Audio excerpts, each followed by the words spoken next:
Hinarap sa Senado ang isang mining executive na sinasabing ala Alice Go. Nagpakilala siyang Pinoy pero tumugma ang fingerprint niya sa isang Chinese. Ang kanyang panatili sa bansa ay tinuturing ng national security concern. Narito ang aking report. Correct, Your Honor. Yes, I understand. Iniharap ng Bureau of Immigration sa Senate Subcommittee on Justice and Human Rights ang malaking negosyante sa pagmimina na si Joseph C.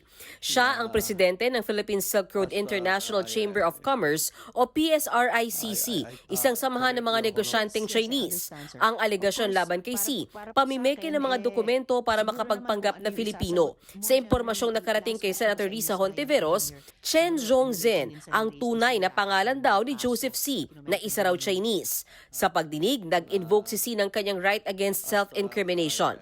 Nang tanungin ni Hontiveros kung siya ang Chinese sa si Chen Zhongzhen, kung saan siya pinanganak, lumaki at nag-aral, So, pwede nyo na bang tignan ulit itong letrato at sabihin sa amin kung kayo rin nga si Chen Zhongzhen?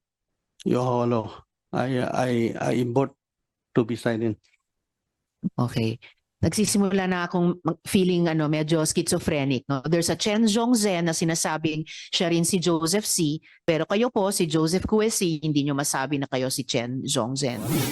ipinakita rin ni Hontiveros sa pagdinig ang ilang litrato ng pagdalo ni C sa pulong ng Communist Party of China noong 2021. Any comment on that, Mr. C? Hindi ko matandaan nito. Minsan may meeting sa pero hindi ko alam mga picture dito na nakasama nito. Hindi ko alam. Ayon kay Hontiveros, dahil sa pagpapakilala ni C bilang Filipino, nakapagtayo siya ng mining company sa bansa. Nakapasok rin si C sa Philippine Coast Guard Auxiliary, isang volunteer organization ng PCG. Ayon naman kay Immigration Commissioner Joel Anthony Viado, mismong si C ang umamin sa kanila na siya'y isang Chinese at Chen Zhongzhen nga raw ang kanyang pangalan, base sa mga isinumite niyang immigration documents. The Bureau of Immigration Biometric Section eventually issued a certification comparing the fingerprints that we have with the fingerprints provided by the Department of Foreign Affairs. Fingerprint records in our Alien Certificate of Registration Identification Card database pertains to a certain Chen Zhongzhen vis-a-vis certain Joseph C. as being one and the same person.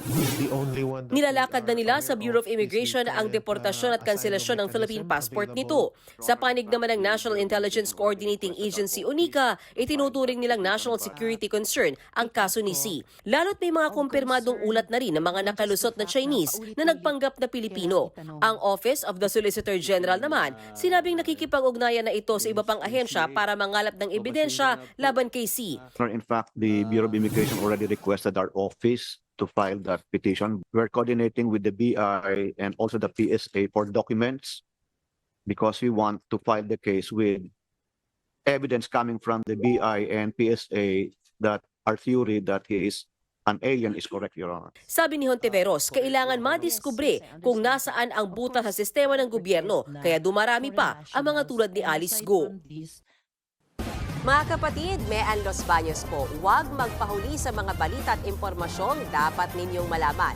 Para sa mas malawak na balitaan at diskusyon, mag-follow at mag-subscribe na sa social media pages ng News 5.